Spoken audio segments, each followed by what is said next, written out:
புரிஞ்சுங்களா? அப்படின்னு பார்த்தீங்கன்னா முதலமைச்சர் தொகுதியிலே பார்த்தீங்கன்னா 75,000 ஓட்டு வந்து நீக்கப்பட்டுச்சு. அப்படின்னா அந்த 75,000 ஓட்டுல 25,000 ஓட்டுல அவருக்கு போயிருந்துச்சுன்னா கூட அது ஒரு போலி வெற்றி தான் சொல்லணும். ஸோ அதையும் நம்ம பார்க்கணும்ல. ஓகேங்களா? அப்படிங்கும் போது நம்பர் வைஸ் நீங்க பார்த்தீங்கன்னா கூட 27 லட்சம் ஓட்டு எக்ஸஸ் ஆஃப் போல இருக்கு. அதுவே வந்து மக்களோட எழுச்சி தான் இது விஜயோட களம் அப்படின்றது வந்து நான் அதில் பதிவு செய்கிறேன். இப்போ என்னதான் நம்ம அப்படி சொன்னாலும் விஜயோடைய களம், விஜயோடைய எழுச்சி அப்படின்னு சொன்னாலும் ஒரு அரசாங்கம் ஓட்டு போட முடியாத அளவுக்கு இங்கே வந்து மக்களை தடுக்க முடியுமா?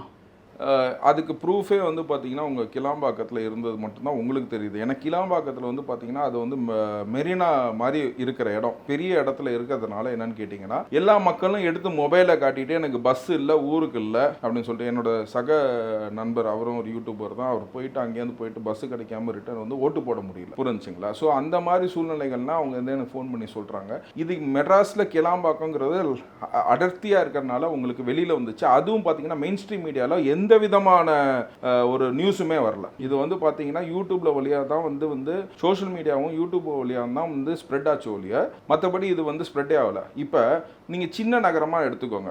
இப்போ நான் வந்து திருச்சியை சேர்ந்தவன். திருச்சியில் வந்து பால் பண்ணையில் கொஞ்சம் பேர் ஏறுவான், சத்திரம் பஸ் ஸ்டாண்டில் கொஞ்சம் பேர் ஏறுவான், மத்திய பஸ் ஸ்டாண்டில் வருவான், புது பஸ் ஸ்டாண்ட்னு பவுஞ்சூர் பக்கத்தில் ஒன்று போட்டிருக்காங்க. அந்த மாதிரி வந்து வேற வேற பஸ் ஸ்டாண்டில் வேற வேற ஏரியாவில் ஏறுவான். அப்படிங்கும் போது இந்த க்ரௌடு அடர்த்தி வந்து கம்மியாகுது. அப்படிங்கும் போது அங்கன்னா எல்லா மக்களுமே வந்து பயணிக்கிறதுக்கு கஷ்டப்பட்டு போக முடியாம ஸ்டே ஆனவங்க நிறைய பேர். இப்போ கோயம்புத்தூர் எடுத்தீங்கன்னா அங்கேருந்து வேலை செய்யறவங்க வந்து பார்த்தீங்கன்னா நாகர்கோயிலுக்கு போறதுக்கு பஸ் கிடைக்காம திருச்சி வரைக்கும் போய் வந்துட்டு திருச்சியிலேருந்து வந்துட்டு பவுலிங் பண்ண முடியாது, இப்போ ஊருக்கு போனாலும் வேஸ்ட் அப்படின்னு சொல்லி ரிட்டர்ன் போனவங்க வந்து ஏகப்பட்ட பேர். புரிஞ்சுக்கலாம். இந்த சதவீதம் வந்து பார்த்தீங்கன்னா இங்கே என்னைய பொறுத்த வரைக்கும் பார்த்தீங்கன்னா 95% அச்சீவ் ஆயிருக்க வேண்டியது இந்த 10% வந்து இந்த காவந்து திமுக அரசால தடுக்கப்பட்டது தான் நான் சொல்லுவேன்.